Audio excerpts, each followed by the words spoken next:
the globe, and the heliocentric model of the solar system. What a truly amazing accomplishment of man. It took the collective efforts of some of the greatest minds of all time, over 2,000 years, to invent this model.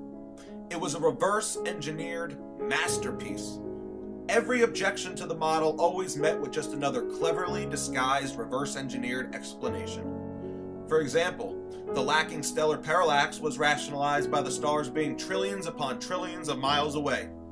A bunch of zeros were added to the end of their numbers to explain away what any common sense would refute. What these men did was invent a dual system of astronomy, a second model of the universe that can explain everything we observe. A model built on perfected mathematics that have no actual relevance to the truth. As George Orwell once wrote in his prophetic book, 1984. "What are the stars?" said O'Brien indifferently. "They are bits of fire a few kilometers away. We could reach them if we wanted to, or we could blot them out. The Earth is the center of the universe. The sun and the stars go round it." When we navigate the ocean, or when we predict an eclipse, we often find it convenient to assume that the Earth goes round the sun, and that the stars are millions upon millions of kilometers away. But what of it?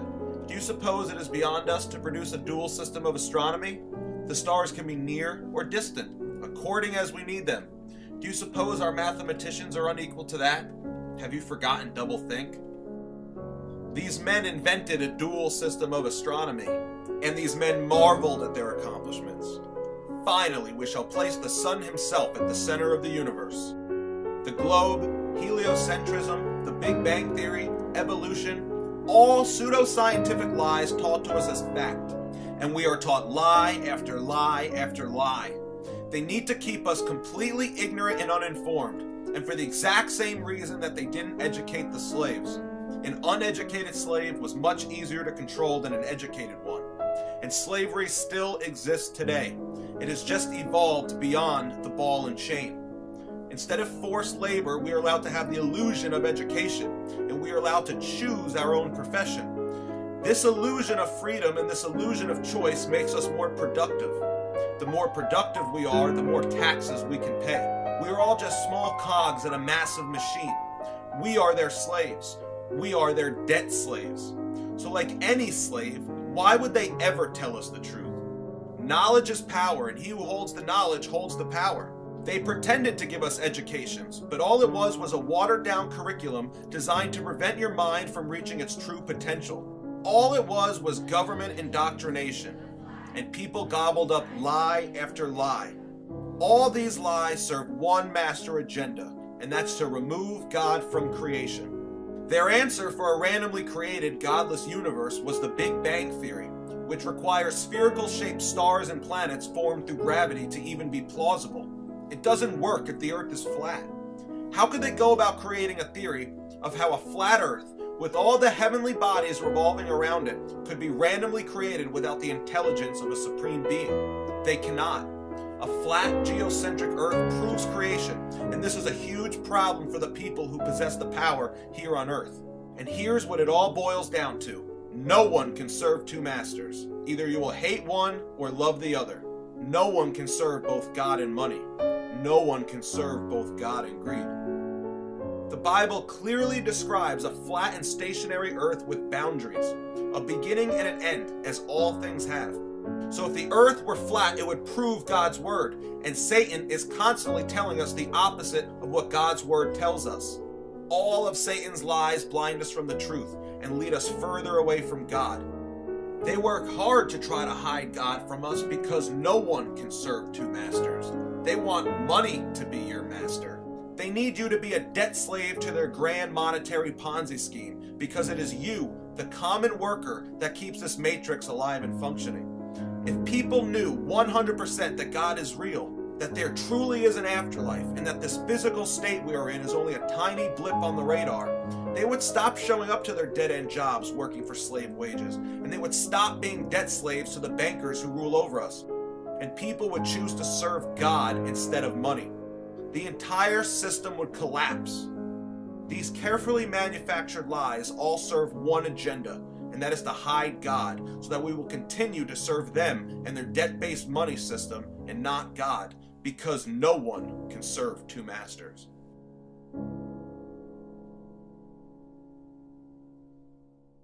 Quotes from the men who shaped the world.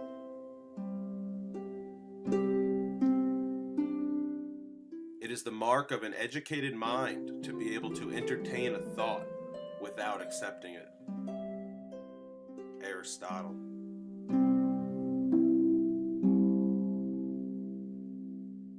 Education is what remains after one has forgotten what one has learned in school. Albert Einstein.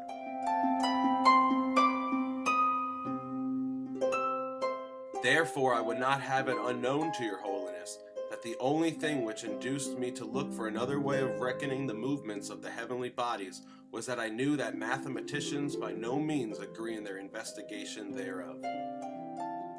Nicholas Copernicus.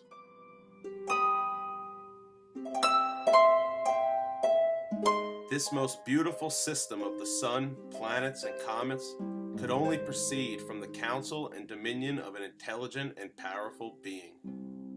Sir Isaac Newton.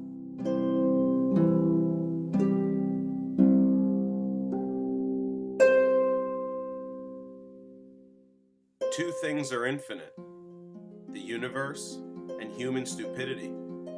And I'm not sure about the universe. Albert Einstein.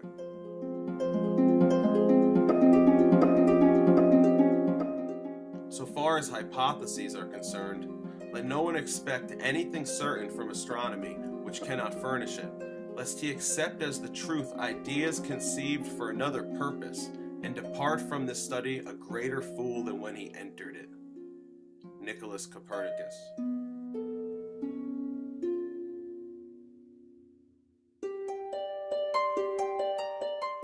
Today's scientists have substituted mathematics for experiments, and they wander off through equation after equation, and eventually build a structure which has no relation to reality.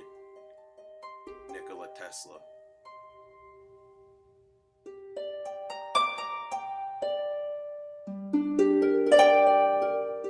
If the facts don't fit the theory, change the facts. Albert Einstein.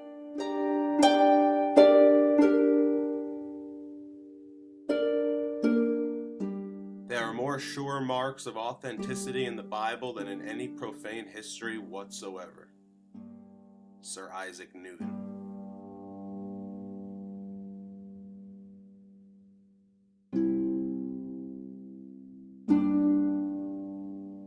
Science without religion is lame. Religion without science is blind. Albert Einstein.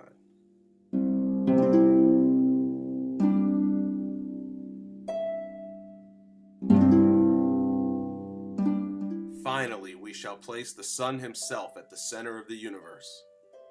Nicholas Copernicus.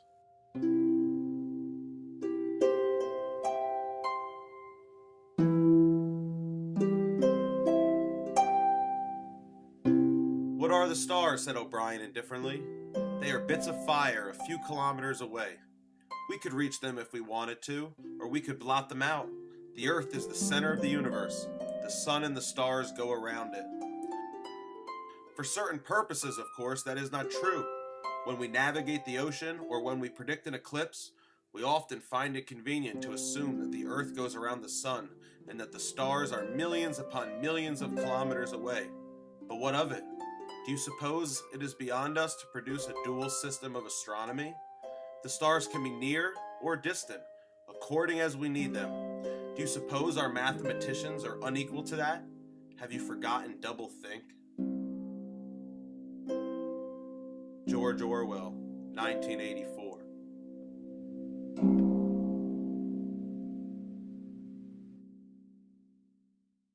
With the heliocentric model, if the Earth spun 360 degrees every 24 hours, that day and night would gradually shift and flip every 6 months as the Earth gets to the other side of the sun. Noon would become nighttime and midnight would become daytime. This is a fact. And the experts don't deny that this phenomenon would happen if the Earth spun 360 degrees every 24 hours. But what they claim is that the Earth spins 361 degrees every 24 hours. And that the Earth only spins 360 degrees in 23 hours, 56 minutes, and 4 seconds. This extra 1 degree of spin every day makes up for the roughly 1 degree of orbit, keeping noon facing the sun at all times, preventing the day-night switch that I explained in my last video from happening. Now, this official explanation makes sense, and the logic is all sound, but there's still one gaping hole with this model, and that's the fact that Polaris never moves. Polaris is located over the North Pole every single day of the year, which means the North Pole points to Polaris in December, and the North Pole points to Polaris in June. Every day of the year, the North Pole will point to Polaris. And the major problem with this is the North Pole in June and the North Pole in December are separated by roughly 186 million miles, as they are on opposite sides of the sun. So if the Earth is tilted 23.5 degrees in December, and the Earth is tilted 23.5 degrees in June, and these two poles are separated by 186 million miles, how do they both point to the same star? This is essentially claiming that the North Pole in June, the North Pole in December, and Polaris form a triangle. But triangles can't have two parallel lines. Their explanation for a lack of a stellar parallax with Polaris is that Polaris is really far away. In fact, Polaris is over 2.55 quadrillion miles away. It's so far away that there's absolutely no detectable parallax between the Earth in June and the Earth in December, which is separated by 186 million miles. Everything with this model has been reverse engineered from the truth. The ultimate goal from the beginning was to place the sun at the center of the universe. They want the sun at the center, as they are sun worshippers. Heliocentrism is simply modern day sun worship masquerading as a science. So their goal from the beginning was to put the sun at the center. So how do you do this? Well, the first thing you have to do is you have to make the sun much larger than the Earth. For the Earth to orbit the sun's going to have to be much larger than the Earth. So they made the sun over 1 million times larger than the Earth. But when I stand on Earth and I look at the sun, it looks no bigger than a quarter.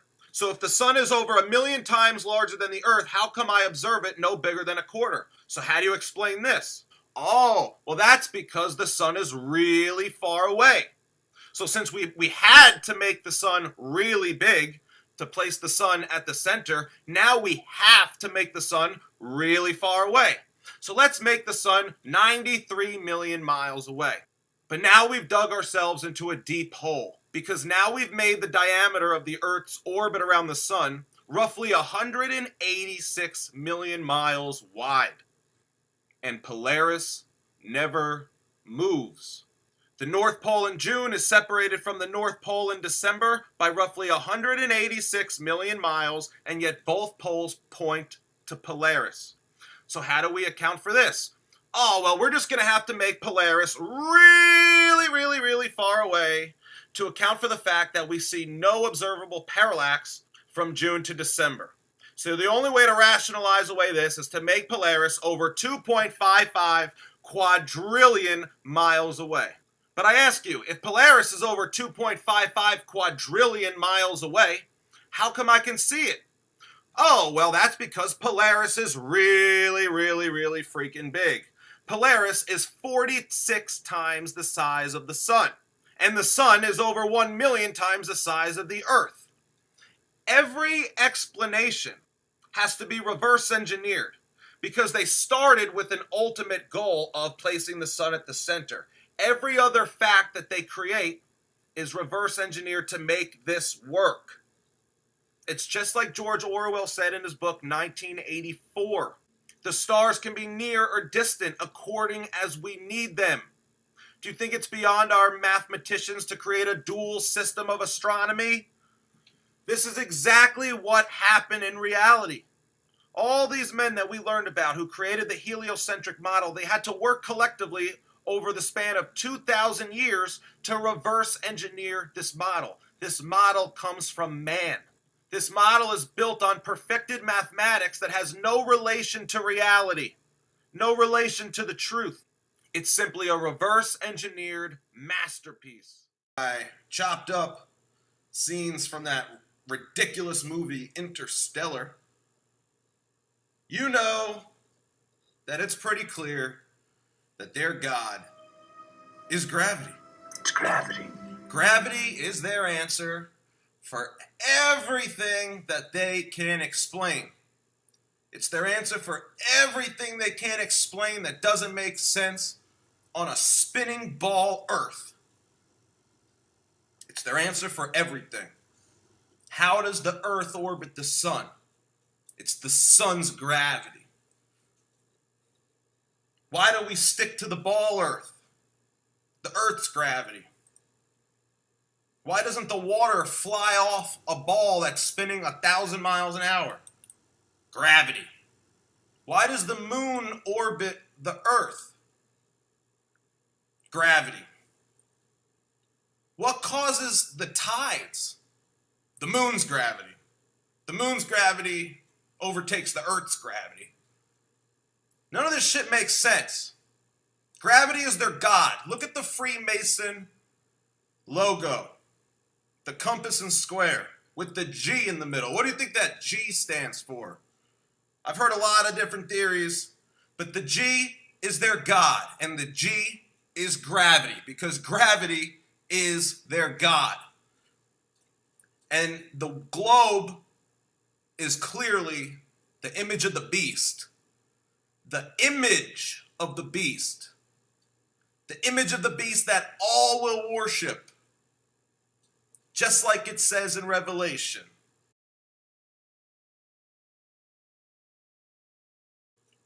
You've never seen that globe from that perspective, from that far away, ever in your life. Yet when I say Earth, you picture a ball. And the Freemasons, they flaunt the globe in a lot of their little illustrations and logos and symbolism. The globe plays a large part, as do the planets, the make-believe planets that they named after the Roman gods. They've got you worshiping the same old gods, Mars and Mercury, and the biggest planet is Jupiter, and the one that they always show with the ring around it, like a crown, is Saturn. And then Neptune, which in Greek mythology was Poseidon. They've got you worshiping the Roman gods. Gravity. How many times did they say the word gravity in that stupid movie Interstellar? That movie was pure mind control programming. All Hollywood movies are mind control programming that push the globe model. All the movies about space and all the other movies, they all in some way push that globe model. The globe, the image of the beast. They tell us that the Earth orbits the sun. They put the sun at the center. Heliocentrism has nothing to do with science. The idea that the sun is the center was thought up by occultists, Jesuit priests, the Vatican.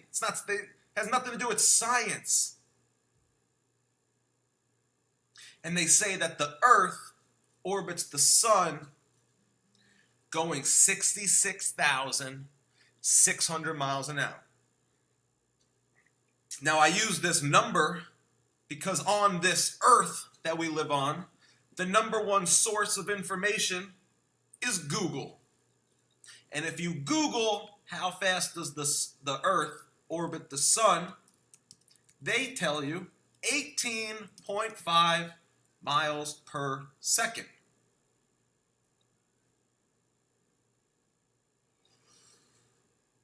Hold on, I'll be taking a hit. Now, Google tells us 18.5 miles per second, But we're not trained to think in miles per second. Why would they tell us miles per second? So if you want to convert miles per second to miles per hour, you need to multiply by 60, because there are 60 seconds in a minute. And then you got to multiply by 60 again, because there are 60 minutes in an hour. And that will convert your miles per second to miles per hour. And when you do that math, it's 66,600 miles per hour. What a coincidence.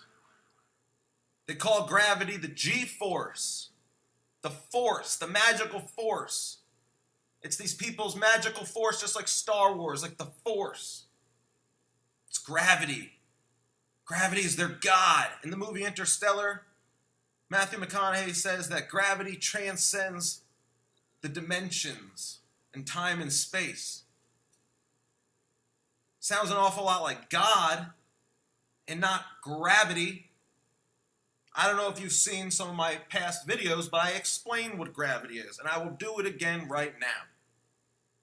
First of all, the only reason why they needed to think up this idea of gravity and relativity is to make sense of all the shit that doesn't make any sense on a spinning ball Earth. Like, how are we sticking to it if we're on the side of it?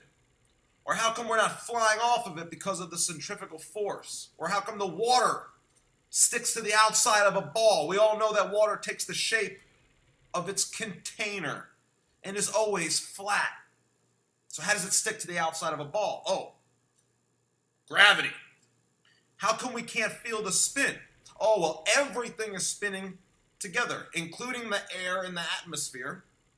Everything's spinning together. That's relativity, so we can't feel it. But on the flat Earth, gravity is density. Okay? There is no magical force sucking us to the Earth. I'm a human. I'm solid. I'm solid matter, and I'm denser than the air. So I fall through the air, and I stick to the ground until I hit another piece of matter. Solid matter.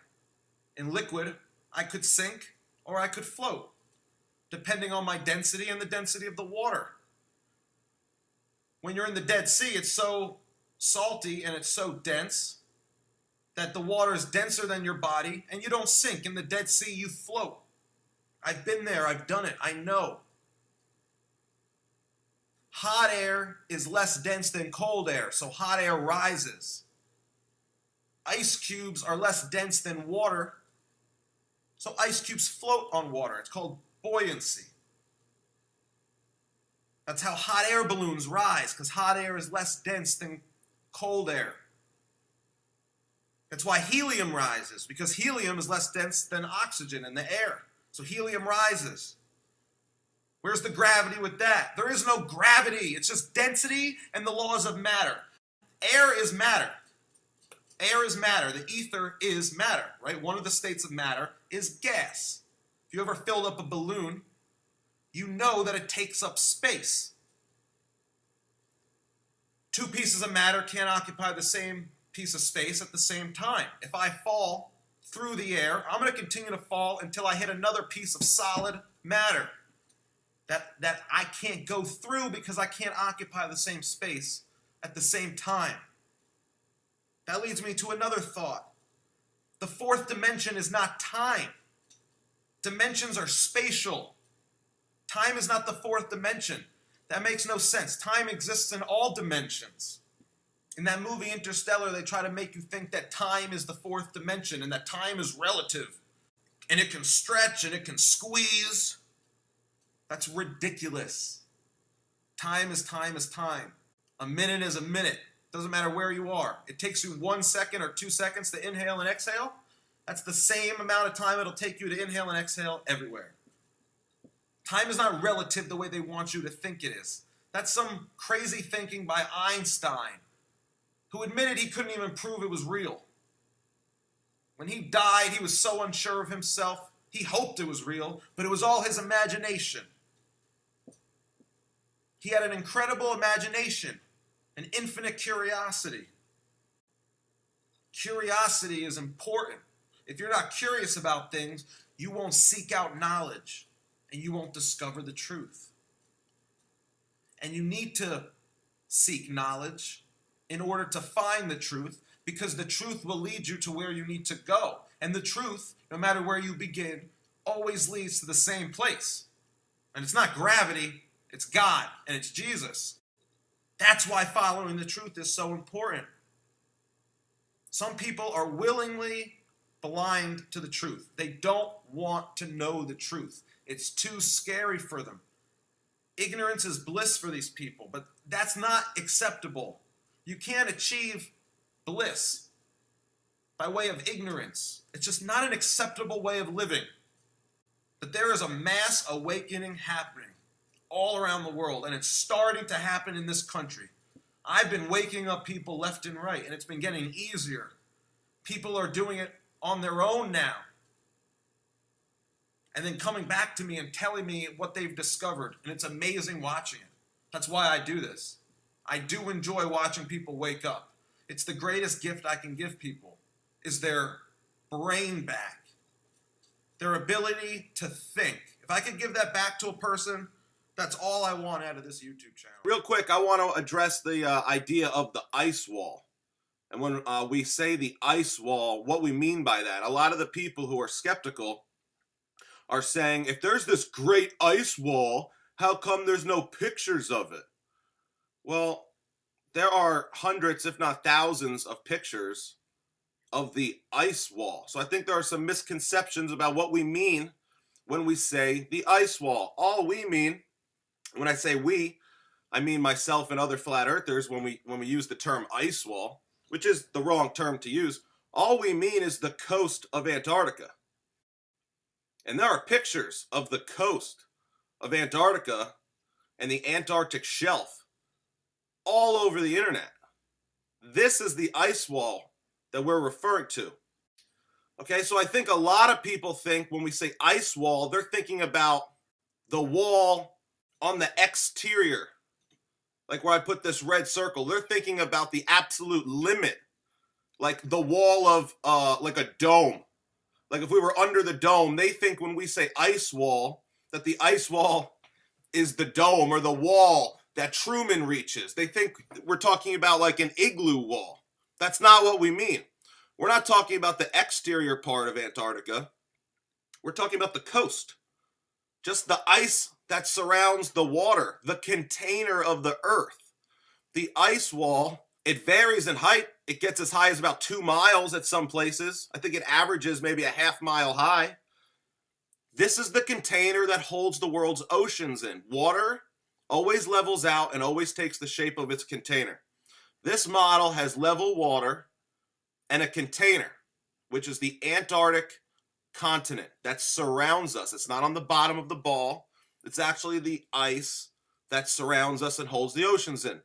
That's scientific. Level water, container. The globe has curved water sticking to the outside of a ball with absolutely no container. So that's not scientific. The only way they say the water sticks to the outside of this ball is through their magical, invisible force known as gravity. Okay? So we're not talking about the exterior. We don't know what's at the exterior. There's probably nothing. There's no wall. There's no glass dome. You're not going to find anything. If this model is true, the further you go towards the exterior of Antarctica, the further you go away from the center, the further you're going to be away from the sun, which means it's going to start getting extremely cold and extremely dark. And eventually you're going to go so far that you reach absolute zero temperatures and absolute darkness. It's a natural barrier. Okay? God is a lot smarter than we are. He doesn't need to build a physical wall. He can use natural conditions to contain us. Absolute zero temperatures and absolute darkness. And snow and storms and wind all around you. What are you going to do when you get all the way out there? There's going to be nowhere to go. You're not going to be able to do anything. There's nothing there. It's nothingness. The earth was void and without form. Nothingness. Okay, so there's no wall. I'm sick of people like Zachary K. Hubbard consistently asking for pictures of the wall. All we're referring to is the coast of Antarctica, which surrounds us and holds the oceans in. We're not talking about an igloo wall that has humanity trapped. If you look at the logo for the Scientific Committee on Antarctic Research, SCAR, you see how they have the Antarctic continent in blue with white surrounding the blue. So if you look at the negative space, this almost looks like an ice wall surrounding a pond of ocean. So they kind of hide these things right in plain sight, right in front of our faces, okay? Why would Antarctica be blue and the background be white? It should be the background blue and Antarctica white, because Antarctica is a sheet of ice, right? So they definitely hide the truth right in front of our face. Stop asking me about the ice wall. Stop asking me to show you pictures of the ice wall.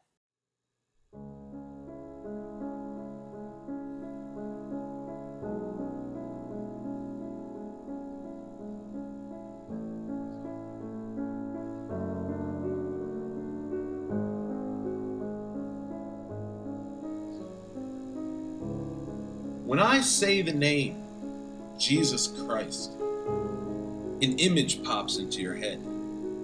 You can't even help it. And it doesn't even matter if you believe that Jesus actually looked like this or not. When I say the name Jesus Christ, this is the image that is going to pop into your head. It's an image that has been shown to you repeatedly throughout your entire life. Just repeating the same image over and over and over again.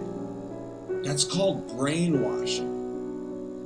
You have never actually seen a photograph of Jesus Christ. And no one on earth actually knows what he looks like. But when I say the name Jesus Christ, that's the image that pops into your head. An image based on artistic interpretations. And when I say the word earth, another image pops into your head. An uncontrollable image. When I say earth, you see a ball. You can't even help it. You have been shown the image of the globe over and over and over again, to the point where I can't even say the word earth without you seeing an image of the globe. But that's all it is. It's an image.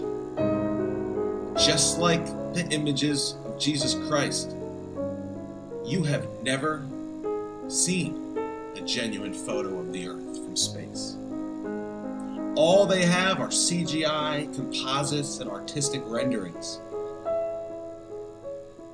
And what the image of Jesus Christ and the image of the globe have in common is that they both come from the same evil and corrupt institution. You know, in the years and centuries following the crucifixion of Christ, Christianity was actually illegal in many places. And the original true followers of Christ were hunted down and persecuted. But the message was too strong to overcome. So in the year 313, Constantine converted the Roman Empire to what he said was Christianity. In order to control their opposition, they became their opposition. They hijacked the idea of Christ and perverted it beyond recognition with pagan ideology. And they turned Christianity into a pagan sun-worshipping religion. It was the Vatican who has been behind this heliocentric model of the solar system and the idea of the spinning globe Earth. They were behind it from the very beginning. They placed the sun at the center. But are they really worshiping the sun? Or is the sun just symbolic for Lucifer, the bearer of light? Are these images that they tell us are Jesus, are these really images of Jesus? Or are these images of Lucifer masquerading as Christ? Wouldn't that be the most diabolical plot of all time? To infiltrate your greatest opposition and deceive them into worshiping you. They have purposely brainwashed you into thinking that this is what Jesus looks like. So if I were you, if I ever see someone pushing an image of a false Jesus, Lucifer, holding a false globe Earth, I would be very, very skeptical of what comes next.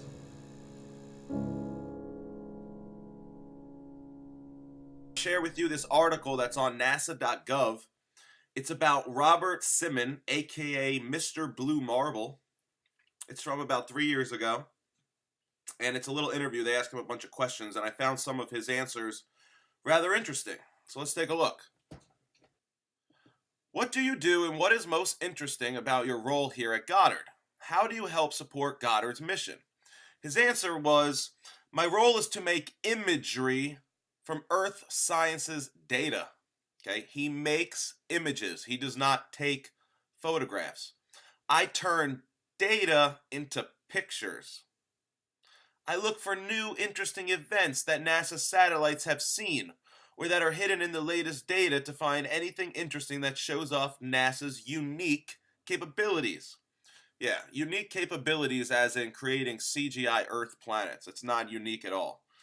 This man is a piece of shit because this man is being used as part of the deception, and he probably doesn't even know that he's being used like a tool. Okay? He probably has no idea that the Earth is flat and that he is part of the grand deception. What is the coolest thing you've ever done as part of your job at Goddard? His answer is unbelievable. It's actually quite believable, but it's just remarkable.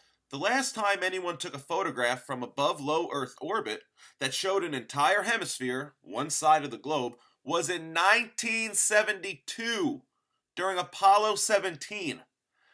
NASA's Earth Observing System, EOS satellites, were designed to give a checkup of Earth's health. By 2002, we finally had enough data to make a snapshot of the entire Earth, so we did. The hard part was creating a flat map of the Earth's surface with 4 months of satellite data. Okay, so this guy is admitting that there has only been one photograph taken of the entire Earth, one side of the globe, so that you see a perfect circle, since 1972.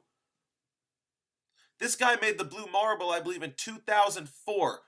32 years went by, and they had only taken one photograph of Earth, and it was during Apollo 17, and we can prove how they faked these shots. The Apollo 17 shot is just a photograph taken of the Earth, cropped into a circle through a round window. Okay, it's not a genuine photo. This guy is admitting that they have 0 genuine photographs of the Earth. The hard part was creating a flat map of the Earth's surface. Then we wrapped the flat map around a ball. My part was integrating the surface, clouds, and oceans to match people's expectations of how Earth looks from space. This guy is admitting that they created a flat map and then wrapped it around a ball. This is precisely what I've been saying that they did. The globe model, the heliocentric model, is reverse engineered from the truth. And his job was to make sure that it matched people's expectations of how Earth looks from space. You know what that means? It means it doesn't matter if it's realistic. It doesn't matter if it shows a perfect sphere or that it's not a pear-shaped oblate spheroid. This wasn't about truth. This wasn't about reality. This was about matching people's brainwashed expectations of how Earth looks from space. That ball became the famous blue marble. The blue marble image that you see all the time is CGI. That is not a photograph. NASA does not try to claim it's a real photograph, but NASA has absolutely no problem with you believing it's a real photograph. And that's the biggest problem. 32 years went by and they claim to only have one real photograph of the Earth from space. We're going to talk about perspective and horizons, and I'm going to try to explain to the best of my ability why we see things like the sunset and why we see the bottoms of buildings being obscured by the horizon. So the first thing I would want to ask is, if we live on a flat plane, would there even be a horizon? And the answer to this question is absolutely yes. Of course there would be a horizon. So many of the so-called debunkers of the flat earth theory, including the guy in that video, the top 10 ways we know the earth is round, they say that on a flat plane there would be no horizon and that you would be able to see infinitely. The simple fact is, if the Earth were flat, there wouldn't be a horizon beyond which things could disappear. So from across Lake Michigan, you'd be able to see all of Chicago, as well as the Rocky Mountains. But this is silly nonsense. A simple Google search should be able to clear this up beyond a shadow of a doubt.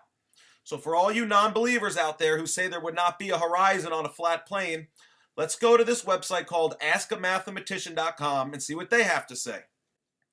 Question: if the Earth was flat, would there be a horizon? If so, what would it look like? If the Earth was flat and had infinite area, would that change the answer? Answered by a physicist. There'd definitely still be a horizon if the Earth were flat. Let's repeat that. There'd definitely still be a horizon if the Earth were flat. It would be in almost exactly the same place and look essentially identical. While the Earth isn't flat, adherents to that theory are correct in that it's nearly so. And if you're standing on the surface of a round something the size of the Earth, it's difficult to tell the difference. In fact, mathematically, you can make the argument that a flat Earth acts the same as an infinitely big Earth.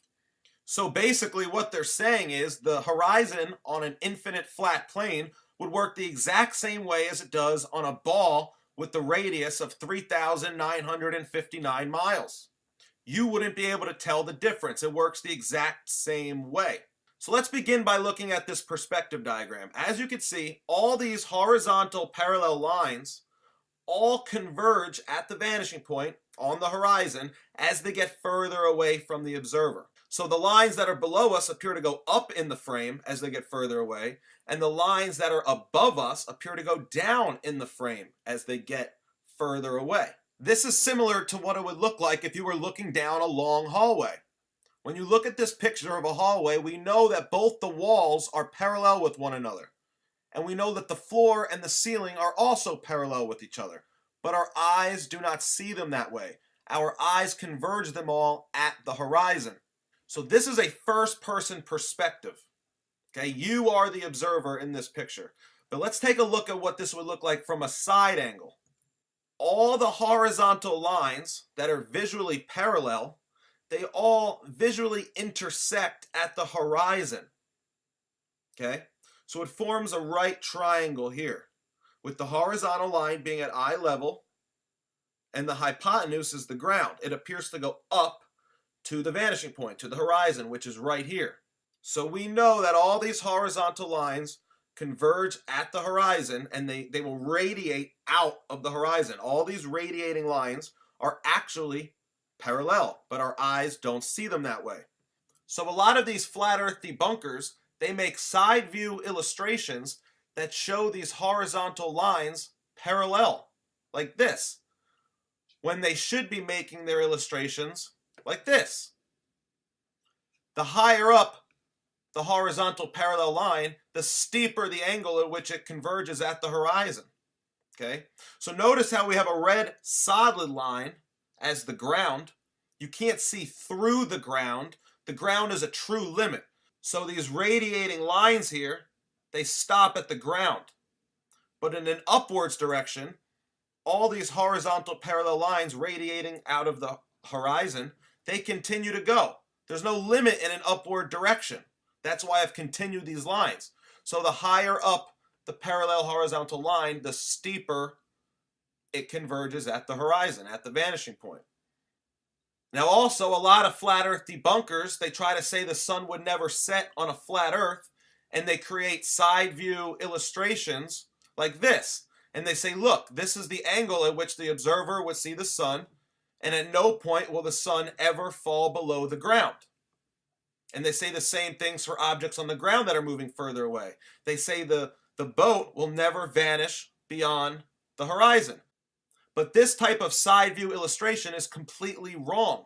You need to converge your ceiling with your floor at eye level. So it wouldn't look like this.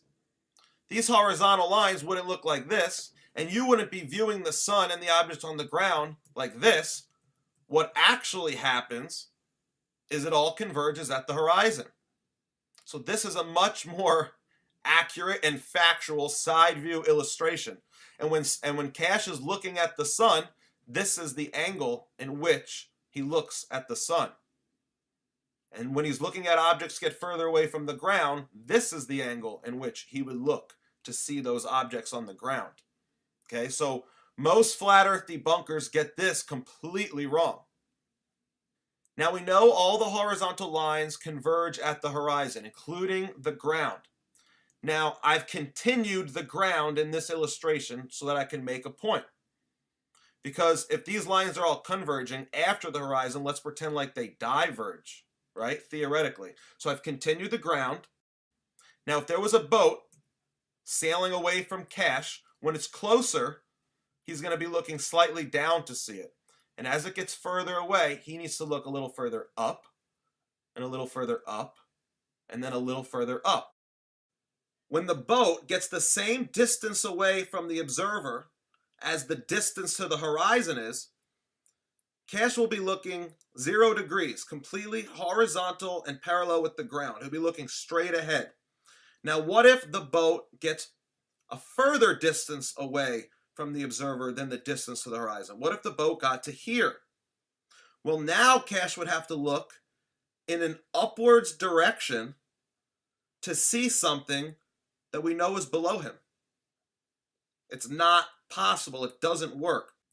Now, you can only see the face of the ground up until your horizon. You can't see the face of the ground past the horizon. Okay?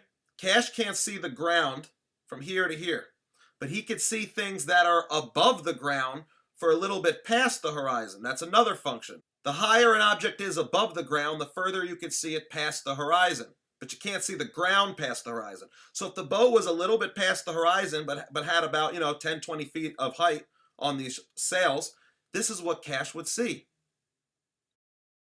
Now, if the boat got even further away, Cash would have to look at an even greater upwards angle to see something that is below him. And at this point, that ship's not even possible to see. This is what Cash would see. Nothing. It's past the horizon. The horizon is a set distance away. Now, the same thing happens with the sun. Let's pretend like this top parallel horizontal line is the path of the sun. Cash is going to be looking this way, then he's going to look a little further down, and then a little further down. Now, when the sun is at the horizon right here, this is what Cash is going to see. And if the sun gets even further past the horizon, see how he has to look down to see something that we know is up? And he's being forced to look through this solid red line, which represents the ground, which is not transparent. Cash can't see through the ground. It doesn't work. This is what Cash would see. The sun will have set. This is what Cash sees as the sun sets. Now, many people say the sun should diminish in size and vanish into a tiny dot as it gets further away. But that is not how perspective works, okay? Because we know horizontal parallel lines converge at the horizon. For them to be correct, Cash's eyes would have to be at the same altitude as the sun. If this were the case, then yes, Cash would probably see the sun diminish in size into a tiny little dot until it disappeared. But obviously, we are well below the sun, so we see it go in a downward direction. Now this video is a time lapse of the sun setting from an airplane. Being in the airplane at over 30,000 feet, this pushes our horizon back extremely far, allowing us to see a greater distance. From this altitude, it becomes more apparent that the sun does diminish in size as it gets further away until it hits the horizon, at which point it completely vanishes. This is exactly what we should expect to see. There's no reason we should expect to see the sun continue to diminish in size until it vanishes into a tiny dot. That is not how perspective works. So why do we see the bottoms of the buildings obscured by the horizon in this picture? Well, it's the same reason why we see boats vanish, and it's the same reason why we see a sunset. We know that the distance to the horizon is an actual set distance. So let's say the distance to this horizon is 3.1 miles. Now let's also say the distance to this island with the city skyline is also exactly 3.1 miles away. Well, if this were the case, because we could see the face of the ground all the way to the horizon, we'll be able to see the beginning of the shoreline of this island. But if the horizon is 3.1 miles away, what if the island was 4 miles away? Well, what's going to happen is it's going to appear to be a little smaller, but it's also going to start bottoming out because you can only see the face of the ground up until your horizon. You can't see the ground past your horizon. So now let's say the island was 4.5 miles away. What would happen? Well, it would continue to look smaller, but it would also bottom out. And as the island was further away from you, it would bottom out until all you could see are the tops of the buildings, and eventually you won't be able to see anything. Now, if you were to zoom in on a horizon, you're not going to be able to see the ground any further past your horizon. All you're going to do is magnify the things that you could already see to make them appear bigger and clearer. So I'll repeat, zooming in with a camera or zooming in with binoculars or a telescope does not allow you to see further in a horizontal parallel direction with the ground. All you'll be doing is zooming in on your already existing horizon, making things bigger and making things clearer. It does not allow you to see further. Now, this kind of obstruction would happen on a ball and a flat plane, but there would be one big difference. On a ball, the further away the observer was, the more these buildings would appear to be leaning over, because your local location on Earth is always on top of the ball. You always feel upright. So if the observer was, say, 50 miles away from these buildings, the buildings are going to have a slight tilt to them. They're not going to appear vertical and parallel. That's the big difference between perspective on a ball and perspective on a plane. We never see these buildings tilting over. We never see a boat tilt over. We just see them bottom out, but they remain completely vertical. The only other real difference between perspective on a ball and perspective on a plane is that on a ball, the higher up you go, the further down you would have to look to see your horizon. The horizon would fall, or it would appear to fall, as you went up. On an infinite flat plane, however, the horizon is always going to remain at your eye level. And in reality, we know that the horizon always remains at eye level.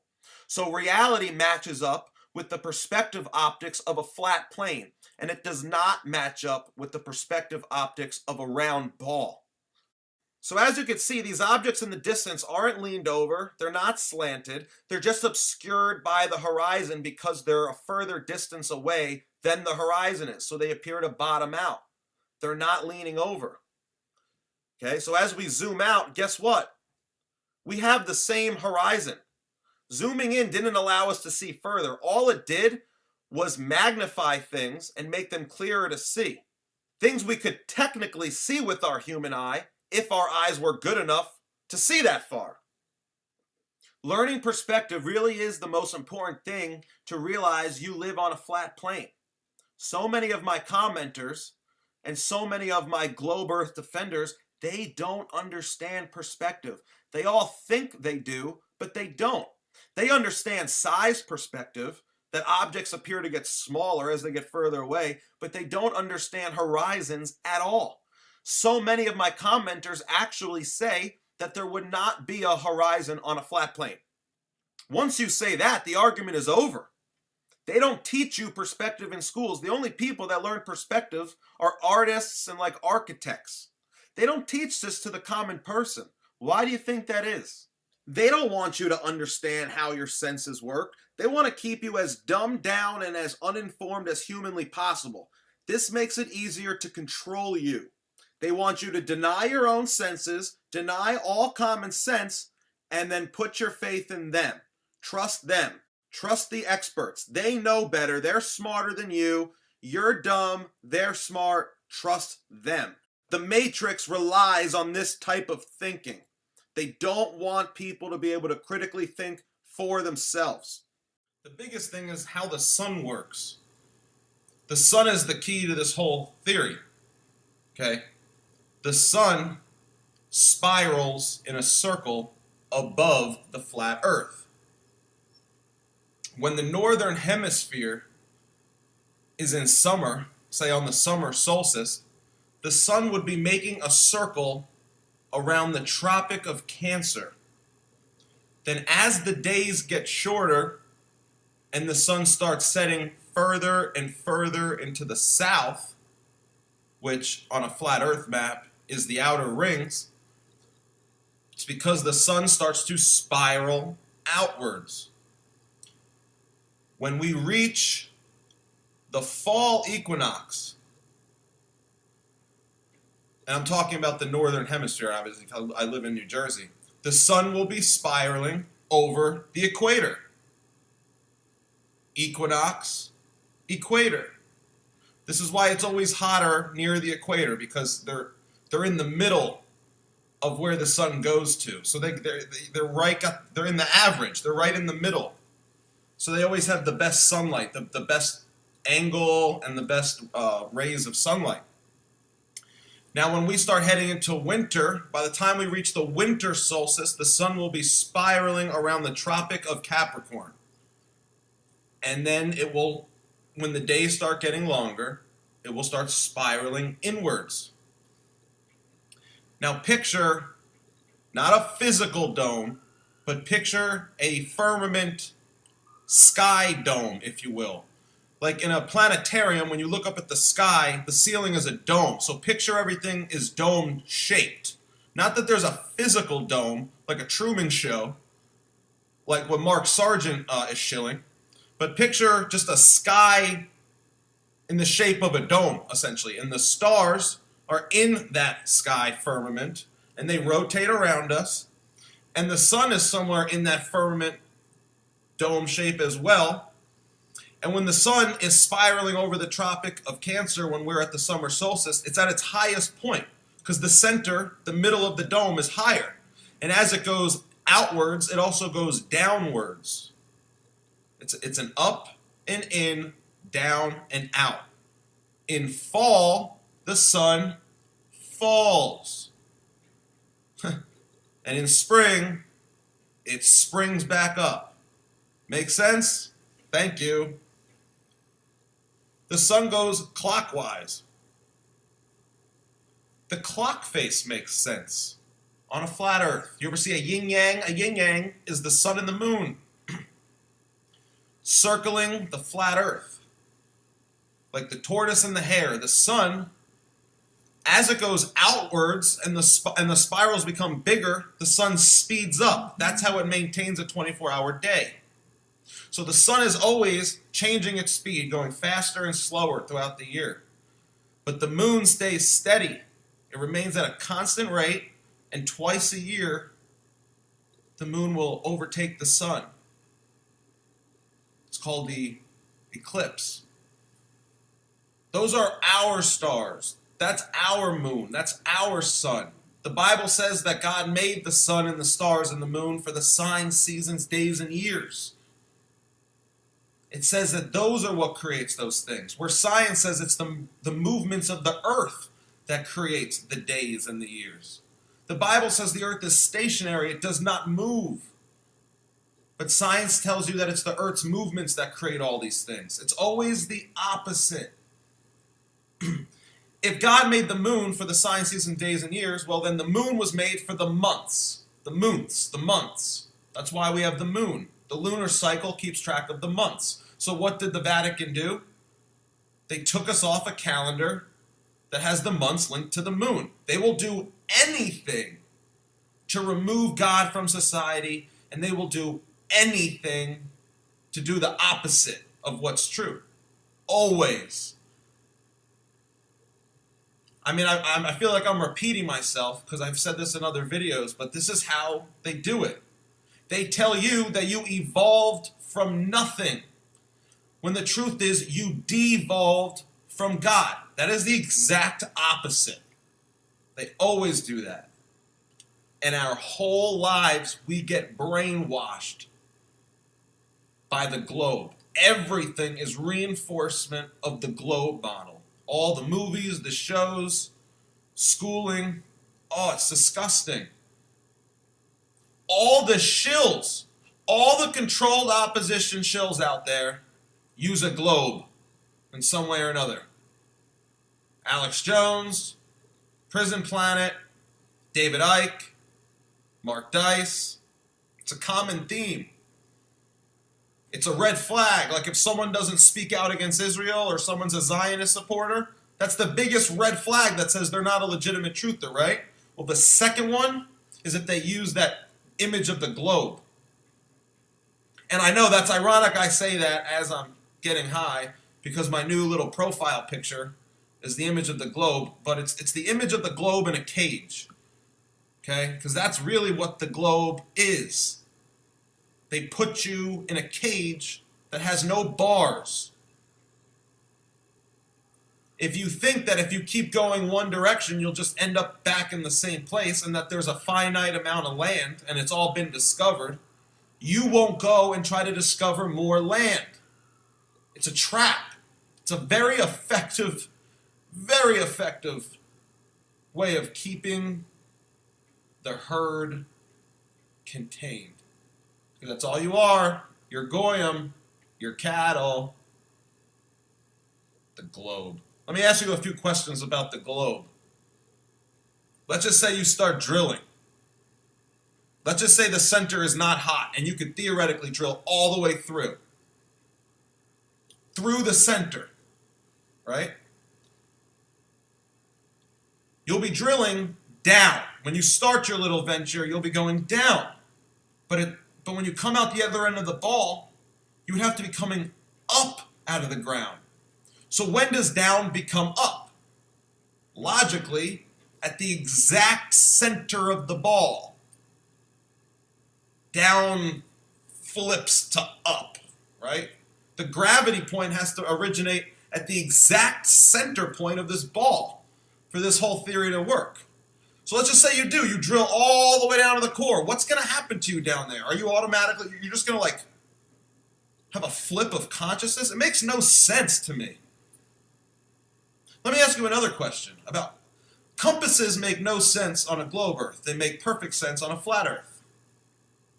But let's just say compasses did work on a globe, right? And it made sense on a globe. Let's say you were standing at the exact South Pole. Which way is north? Which way is north if you're standing at the exact South Pole? It's not a difficult question. The logical answer is every direction is north if you're standing at the exact South Pole. Every direction, it would be equal in distance to get you back to the North Pole. So what would a compass do? How would a compass behave if it was located at the exact magnetic South Pole? I would think it would just spin out of control. And the magnetic energy, whatever, would keep that thing spinning because every direction is north. But here's the thing, all the people that are allowed to go to Antarctica on those little bullshit trips, they're not allowed to go to the actual South Pole. And they have a little pole down there, but they admit that it's not even located at the exact magnetic South Pole. And then they say that the pole actually moves around. Magnetic South and magnetic North move.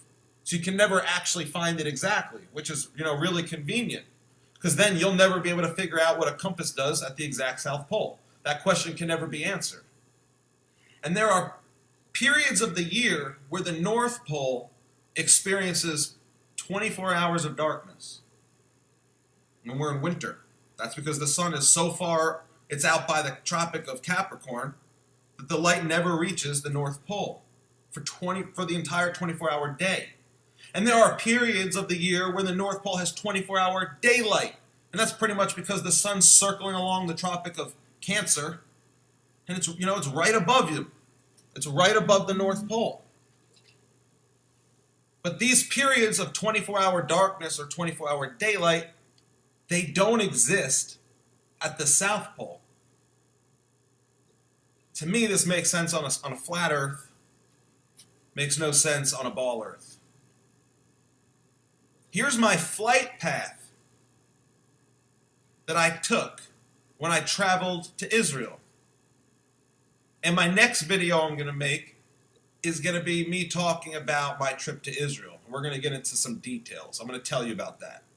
I'm probably the first YouTuber in history to sign up for one of those free birthright trips to Israel, pretending to be a Jew. I went undercover as a Jew, infiltrated their group, spent 10 days with them abroad in Israel, and I made secret audio recordings using my iPhone of their propaganda sessions. And I made about 3 or 4 videos already exposing them. But my next video is going to be about that. But anyway, here's my flight path I took from Newark to Israel, to Tel Aviv. And if you look at it on a flat Earth map, it's a straight fucking line. Because the shortest distance between 2 points is a straight line. Someone shared a NASA video on my Facebook wall. It had all these amazing shots from space, right? Well, they had a few real photographs. All the real photographs were much closer. The landscapes were all flat. And any time they showed a curve or the whole ball, those were completely fake and CGI. Some of them admittedly. So they don't have any real shots of the ball. All they have, some fisheye lenses, some CGI, some bullshit. They don't have any footage of the ball Earth spinning. You don't find that weird? So I made this, and this is my conceptualization. It's a clock that has 24 hours. And it's got the flat Earth map on it. Now what you do is, you align your longitude with 12 noon. Okay? So I live here in New Jersey, which I calculated to be, about right here. So I've got my longitude in New Jersey set to this 12 noon. Because when the sun is at 12 noon, the sun should be directly south of you. And if the sun is on this longitude, the sun would be directly south of me. So when this sun gets all the way to here, it's noon. 1, 2, 3, 4, 5, 6 o'clock in the afternoon. 7, 8, 9, 10, 11, midnight. So this clock not only can tell you the time, but it can also show you the position of the sun in the sky. Like I said, as long as you rotate the flat Earth map to make it so your longitude is at 12 noon, and if you hang this up facing the right direction, this could not only be a clock, but it's pretty much a sundial. This will tell you where the sun is over the flat Earth. Very interesting stuff. At the equinox, it'll be over the equator. In June, it'll be over the Tropic of Cancer. And in December, it'll be over the Tropic of Capricorn. So it'd be really neat if I could actually make a real-life working clock that has the sun going around the flat earth once per day, 365 days a year, with the sun actually going in and out from Tropic of Cancer to Tropic of Capricorn. And I would make this clock homemade, and perhaps I would even bring it to school and show my teacher. Hopefully, I don't get mistaken as a terrorist and get blown up all over the Zionist-owned media. Just kidding. Obviously, that would never happen. They would never want you to know about this clock, because this is the real clock. This is the genuine clock of the earth. The earth is a clock. The sun is the hour hand going around a 24-hour clock. Any of you can make this at home if you're smart enough. I'm not smart enough to make my own clock. I'm not a med. I could probably take a bunch of working clock parts out of an existing clock and put it in a cardboard box and pretend I made my own clock. But I'm not a med, and I'm not a propagandist, and I'm not full of shit. Revelation 12:9. And the great dragon was cast out, that old serpent called the devil, and Satan, which deceiveth the whole world. He was cast out into the earth, and his angels were cast out with him. It was Satan who deceiveth the whole world, and it's Satan who is the father of all lies. And he tells us many lies, but all his lies follow a similar pattern. Satan is consistently telling us the exact opposite of the truth. And he tells you lie after lie after lie. But his number one lie is to trick you in many different ways into believing that there is no God. But take a look around you. There absolutely is a God. Secondly, Satan will try to trick you into believing there is no Satan. And this trick can be almost as destructive as his first trick. These first two lies take away all accountability for your actions and lead you right into a life of sin and doing what thou wilt. If the first two tricks don't work, Satan will try to trick believers into blaming God for his own evil doings. Satan tells us that one day nothing exploded and turned into everything, and the universe was randomly formed through a big bang. When the Bible tells us that God created the earth with absolute precision and purpose, Satan tells you that the sun was created before the earth. The Bible tells you that the sun was created after the earth. Satan tells you that the earth spins, orbits, tilts, and wobbles. The Bible says that the earth is firmly established and stationary and cannot be moved.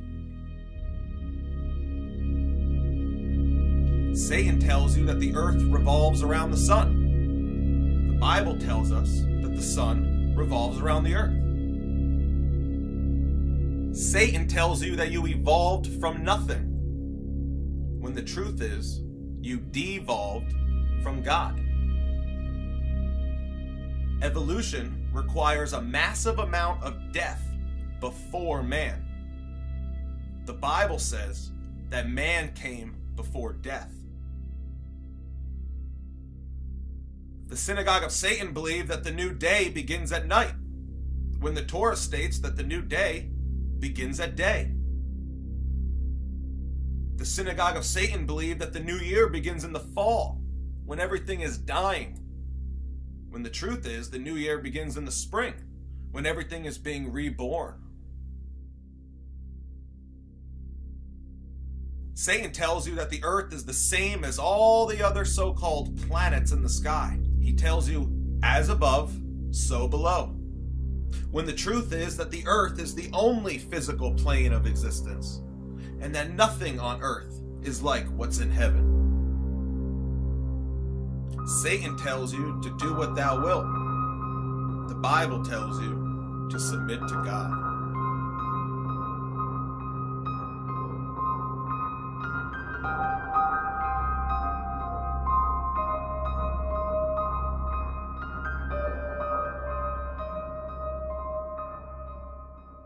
to talk a little bit about astrology, and I want to share with you this little project I've been working on for the past few days. I've created a computer animation that shows the rotations of the sun, moon, and stars over the course of an entire year. So as you can see in this animation, we have the 12 constellations of the zodiac spinning around, and each spin of the zodiac wheel represents one stellar day, which takes roughly 23 hours and 56 minutes. Okay, so a sidereal day, or a stellar day, is roughly 4 minutes faster than a solar day. And this causes the stars to gain 1 degree every 24 hours. So in a 24-hour period, the stars rotate 361 degrees. It gains 1 degree a day on the sun. Now on top of the zodiac wheel, I've also placed the sun and the moon. The sun takes a true 24 hours to complete one circle, one full day. And the moon is a little bit slower than both. The moon takes 24 hours and 50 minutes to complete one full circle. So we have the sun losing roughly 1 degree a day on the stars, and we have the moon losing roughly 12 degrees a day on the sun. And these slight variations of the solar, stellar, and lunar days is what gives us the phases of the moon, and it's what makes astrology possible. If the sun, moon, and stars all rotated around in a true 24-hour day, there would be no astrology because there would be no change in the relative positions of these luminaries. You have to realize that there is a reason why astrology ends in ology and astronomy does not. Okay, astrology is the real science. They want you to think that astronomy is the real science and that astrology is a make-believe pseudoscience, but the truth is the exact opposite.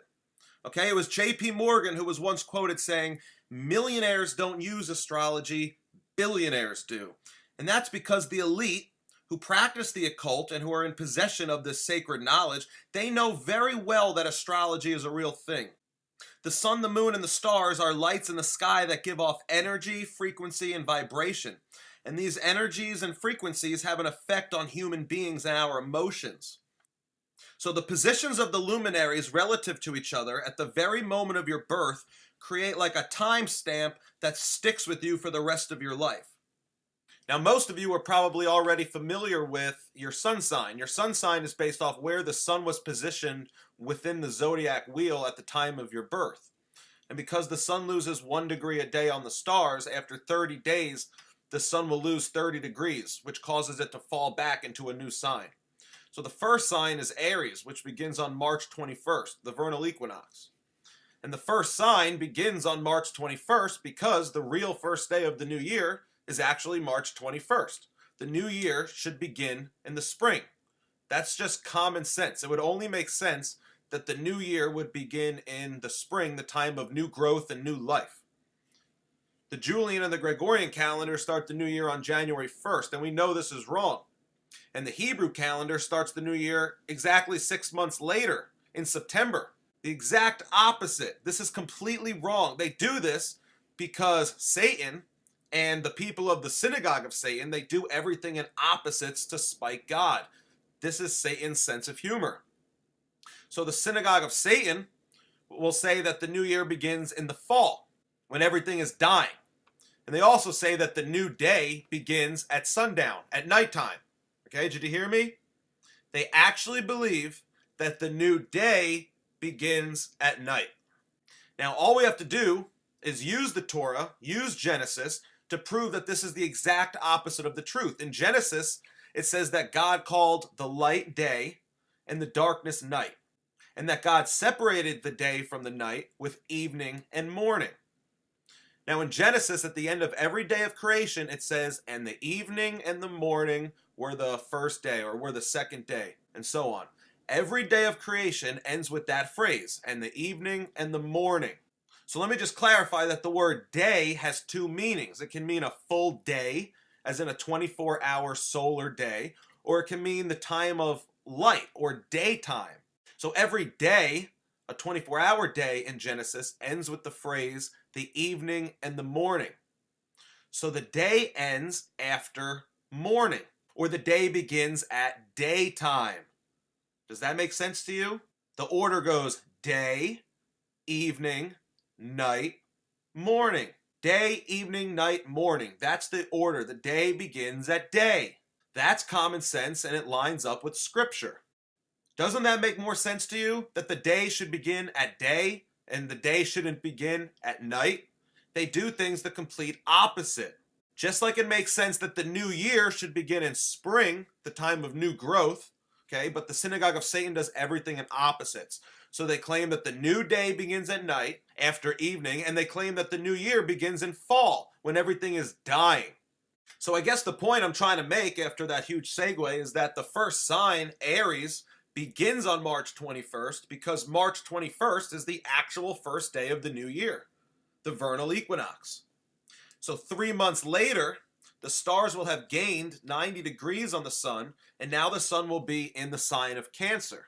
And this is also the time of the year when the sun is circling over the Tropic of Cancer, which I didn't depict in this model because I don't have the capabilities, but during the summer solstice, during that 30-day period, the sun is circling over the Tropic of Cancer.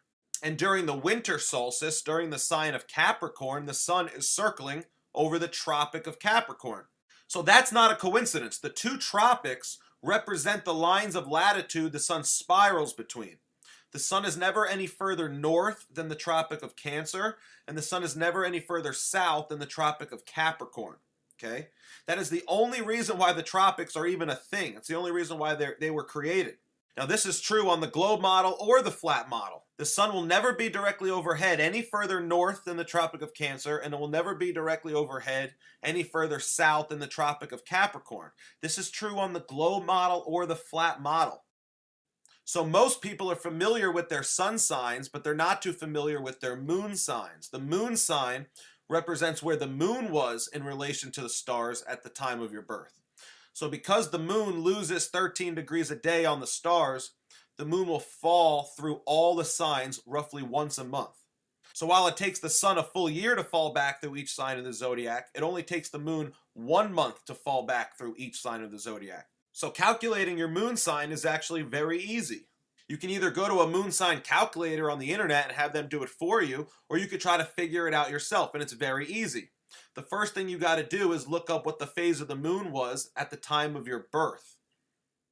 Now you could use your sun sign and the phase of the moon to calculate what your moon sign is. So for example, I was born on May 19th of 1989. So that makes my sun sign a Taurus. And I looked up the phase of the moon at the time of my birth, and it was a full moon. It was a 99% full moon. So a full moon occurs when the sun and the moon are 180 degrees opposite of each other. In my case, the sun and the moon were probably like 178 degrees opposite of each other because I was right before the exact full moon. So if the sun was in Taurus at the time of my birth and the moon was 180 degrees opposite Taurus, that would mean that the moon was in Scorpio at the time of my birth. So my moon sign is Scorpio. And that is how you can figure out what your moon sign is. It's very easy to figure out once you learn how the sun, the moon, and the stars all rotate around in perfect harmony. The heavens function with absolute precision, making all this possible. This is absolute proof of creation. And that's the main thing I'm trying to teach people at this point in time. That we were created, that everything was created, and God is perfect, so everything He created is perfect. This model is the work of God. It's perfect. See, I'm only human. My computer program is not that advanced. It only had 2 decimal places. So I had to do some rounding for this model. God is absolutely perfect. He can be exact to the infinite decimal place. He doesn't need to round. He's the ultimate mathematician. Now, God created the heavens, so learning how the heavens work and having an understanding of it is perfectly acceptable. But practicing astrology to tell fortunes and predict the future, that's a forbidden practice. And I don't practice astrology, and I really don't know anything about it besides that this is how it works. And I discovered all this after I discovered flat Earth. Flat Earth is proof of God, and it all lines up with the Bible, so you got to start reading your Bibles. I know many of you don't like to hear that, but it is the truth. There is not one truth out there that doesn't line up with the Bible. So read your Bibles, trust your senses, trust your gut, ask God for the answers, and all will be revealed to you. Today I want to talk about the luminaries, the sun, the moon, and the stars, and how they rotate around in the firmament above us. I've gone over the sun in the past, so you might know a little bit about this subject. The sun goes around in a circle, And it takes 24 hours for the sun to circle the flat earth in one day. And the sun's circles get bigger and smaller depending on the time of the year. In June, the sun is circling over the Tropic of Cancer, so it's got a much tighter circle. In December, the sun is circling over the Tropic of Capricorn, so it's got a much bigger circle. And at the equinoxes, the sun is circling over the equator. Okay, equinox, equator.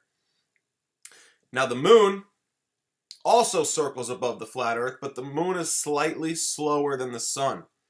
The moon takes 24 hours and 50 minutes to circle the flat earth. That's what's called a lunar day. It's slightly slower than the sun. So where the sun takes 24 hours to make one 360-degree circle, which is 15 degrees an hour, the moon takes 24 hours and 50 minutes to make one 360-degree circle, which equates to only 14.5 degrees per hour. So the moon, because it's slightly slower, it loses a half a degree on the sun per hour. So this half a degree per hour equals 12 degrees per day. So as the sun and the moon circle above in the firmament, the moon loses 12 degrees per day on the sun. And this 12-degree loss causes the lunar phases.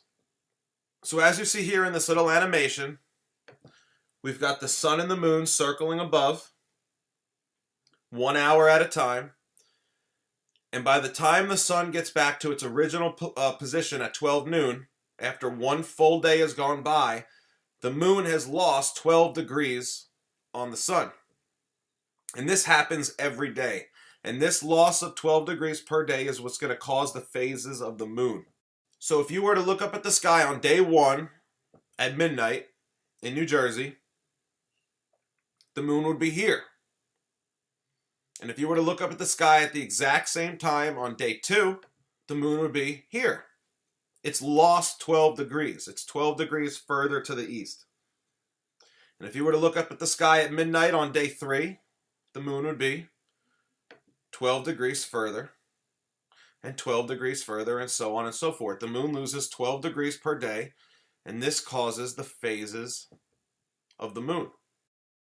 And I did my best to try to animate this for you so you could see it and understand it better.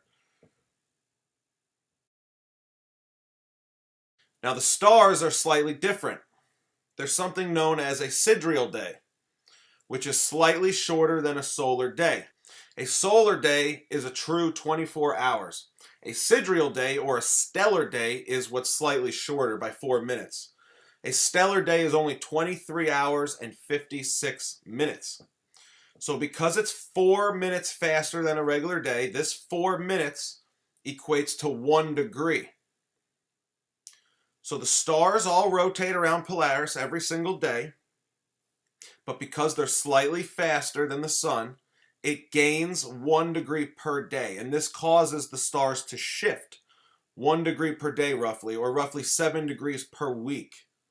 So if you were to look up at the sky at the same time every day, they're going to be slightly different because they're shifting 1 degree every day. So here I've made a little animation of the Big Dipper and Polaris.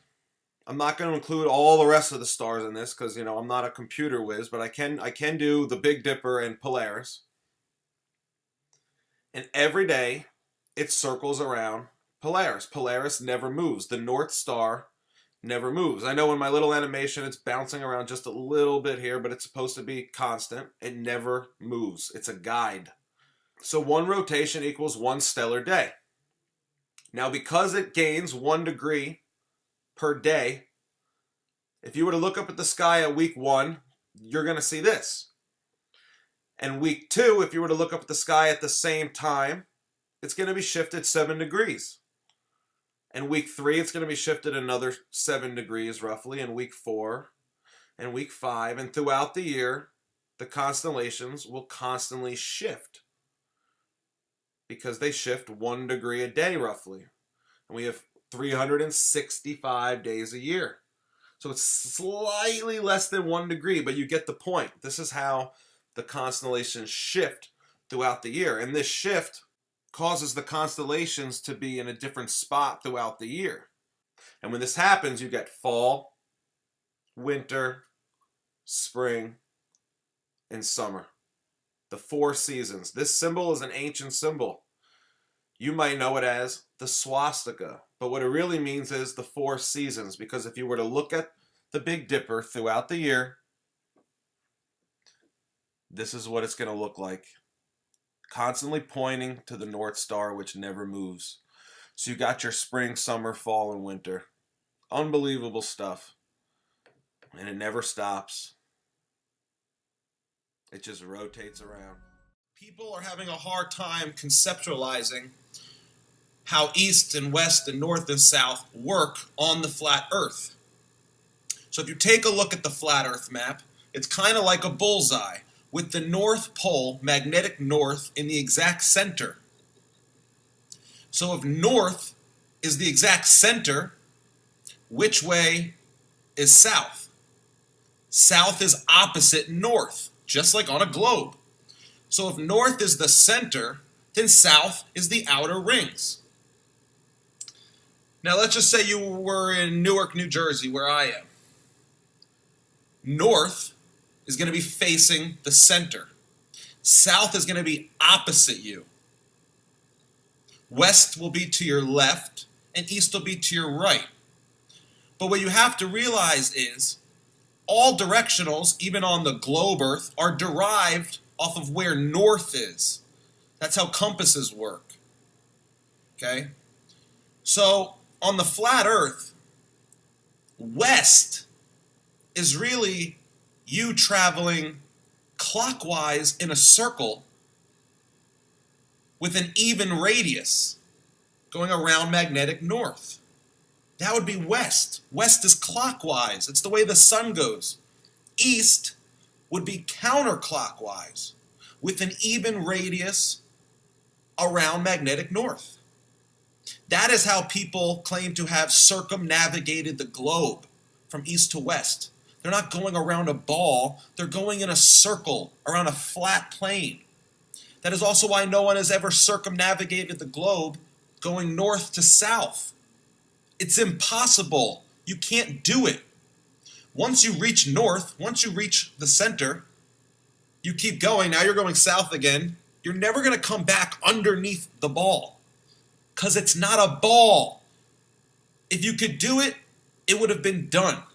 But it hasn't, because you can't.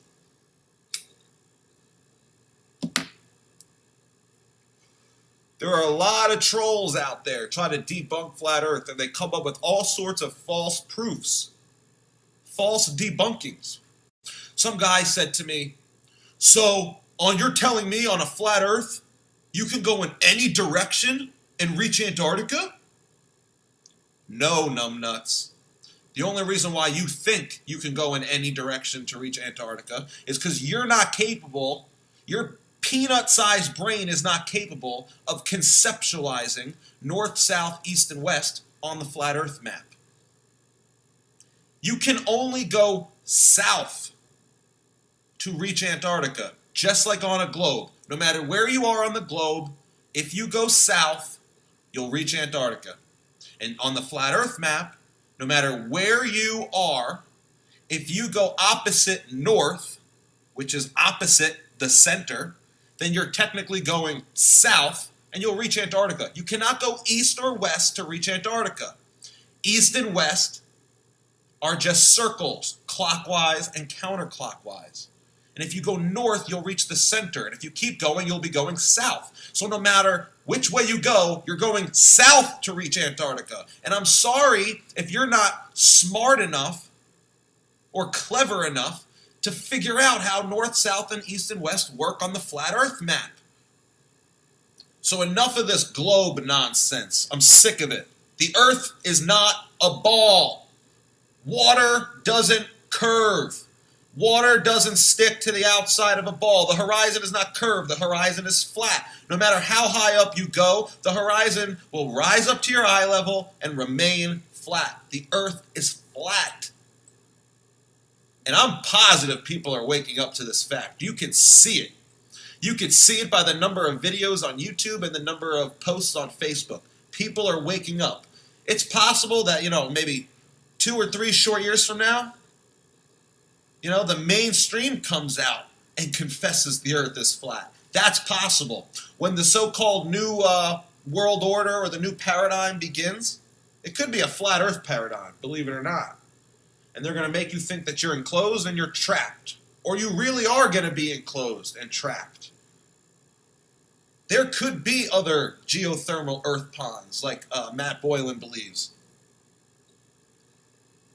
And if they decide to leave this polluted, chemtrailed, poisoned earth and go to the other geothermal earth, they're going to lock us in. They're going to lock us in with androids.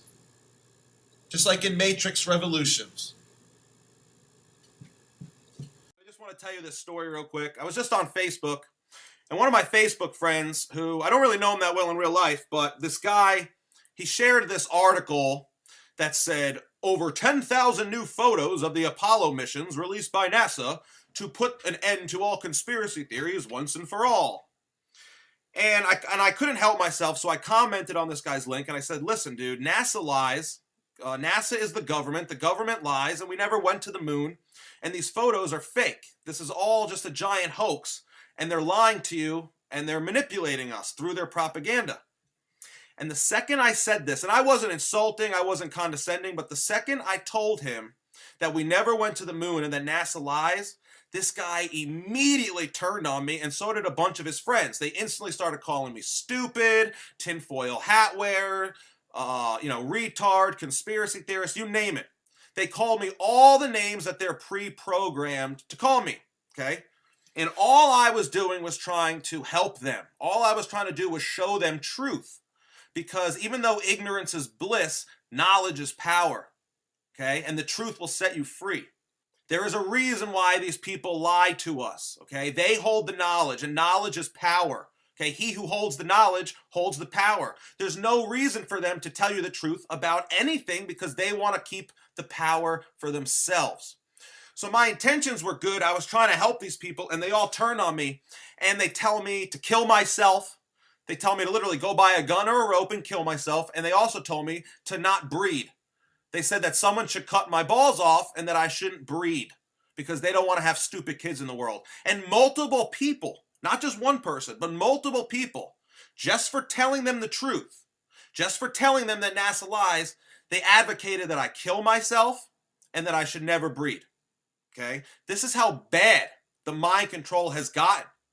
They didn't address one thing I said about NASA. Instead, the first thing they did was attack me and try to attack my intelligence. Okay? Everything they did was right out of the script. It was pre-programmed. They had no original thoughts for themselves. Instead of listening to any kind of truth, instead of thinking for themselves, instead of opening their eyes, instead they choose to fight me. They choose to fight me and fight me and fight me, and they'll fight me all night long. They'd rather fight me. They'd rather live in ignorance. They'd rather live a blissful, ignorant life than see the truth for themselves. And that's why I'm talking over the fight scene from They Live, because this fight scene is symbolic of how hard it is to get someone to see, to get someone to open their eyes. This fight scene is symbolic. It represents how much they will fight you. There's a reason why this scene was so drawn out. This is one of the longest, most drawn out fight scenes of all time, and they didn't do that for no reason. This is symbolic. This is symbolic for how hard people will fight you, how hard they will resist seeing truth. Roddy Piper, all he's trying to do is get the black guy to put the sunglasses on so that he could see that all the people are actually these robot aliens and nothing is as they seem. And this black guy, instead of just putting on the glasses and seeing for himself, a very easy task to do, he chooses to fight Roddy Piper, for 5 minutes. Okay, so They Live does a great job explaining how hard it is to get someone to open their eyes. The Bible says that people will have eyes but won't be able to see. The Bible says that the wisdom of the world is foolishness with God, that everything you think is correct is actually the exact opposite of the truth. Satan continuously lies to us, and he continuously tells us the opposite of the truth. When you tell people the truth, when you tell people the scary truth, they have the worst reaction ever. You may call it cognitive dissonance. People just reject the truth when they don't want to see it. And they'll fight you, and they'll fight you, and they'll fight you. And all you were trying to do is get them to do something as simple as put on a damn pair of sunglasses. That way they could see the world around them for what it really is. So they could finally realize that even though ignorance is bliss, it is not an acceptable way of living. Stop resisting the truth, stop fighting everyone that tries to tell you the truth, and just put the damn sunglasses on and see reality for what it really is. You'll be better off and you'll be a lot happier. And once you unplug yourself from this matrix, even if you could go back, you wouldn't even want to.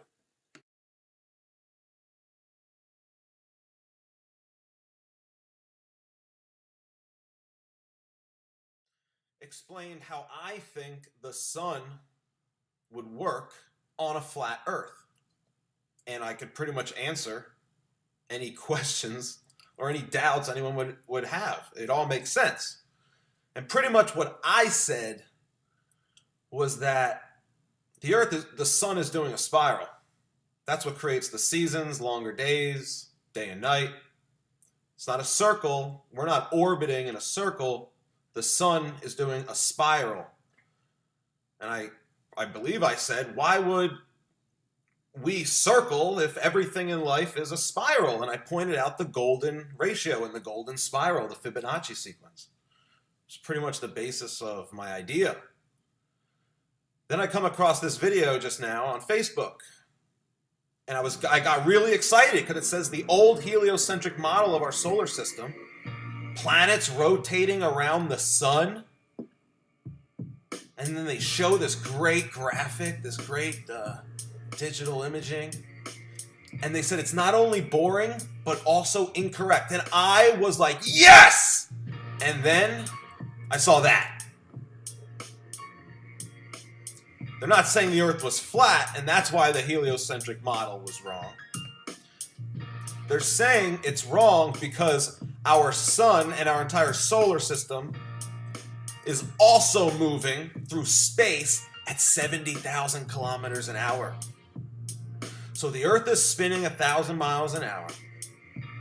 We're orbiting the sun, and the sun is moving through space at 70,000 kilometers an hour. And Polaris never moves.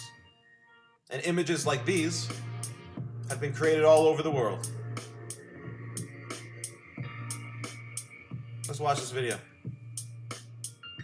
Now picture this instead. This isn't science, this is science fiction. It's much less boring than reality.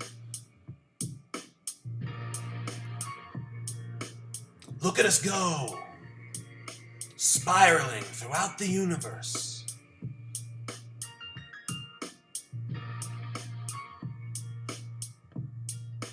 The sun is like a comet, and it drags the planets in its wake.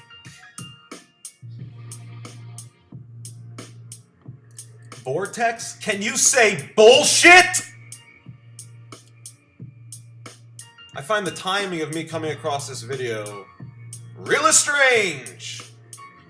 Really strange. And the timing of Mark Sargent's videos and Eric Dubé's videos, and the timing of net neutrality being pushed, even though they've been planning that a while, you know, they went ahead and they pushed that agenda right at the perfect time.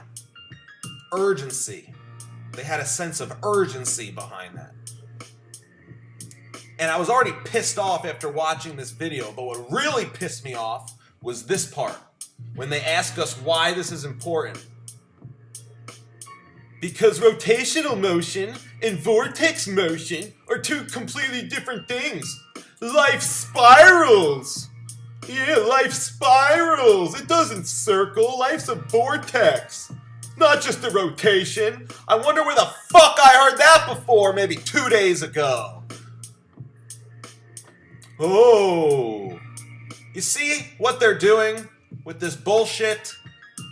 Life is a spiral, but the Earth is flat, and it's the sun that's making the ultimate golden spiral.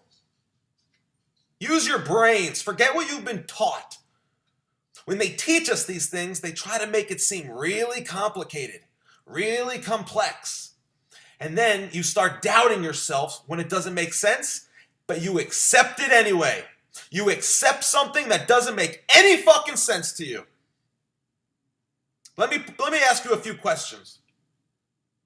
How does water, the oceans, stay on the outside of a ball? Dip a baseball or a golf ball in water. What happens to the water? It drips off. They'll say it's gravity. It doesn't drip off the earth because gravity is holding it to the earth, they say. But what is gravity? Is gravity real? What causes us to stick to the ground?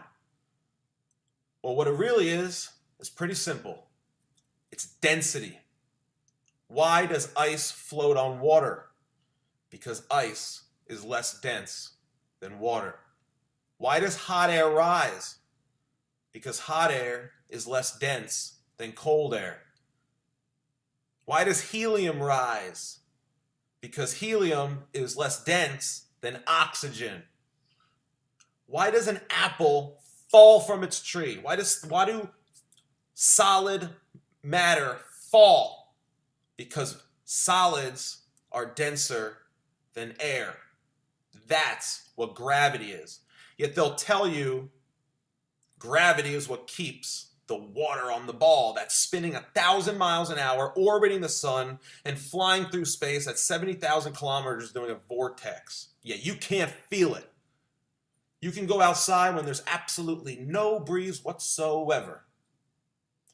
But you're doing all those different rotations and you can't feel it because of an invisible force that they call gravity that you can't feel and that they can't prove in an equation. Gravity is their answer for everything. Everything. If you ask me, science is a religion and gravity is their God, because when they can't explain something, gravity. Gravity. How about God? Makes a lot more sense. I could prove God. Look at that golden spiral you're talking about in your own video. There's your proof of God. The globe is an illusion. If you're the people who are controlling the world and you discover that the world is actually flat and that there is a God, and you're the only people with this information, are you just going to share it with everybody? Or are you going to use it to control everybody? And if you want to be God yourself and you want to remove the real God from society on a flat earth with a firmament, then what do? You tell everybody that they're on a globe flying around infinite space. Space so big that our little existence on Earth is completely meaningless.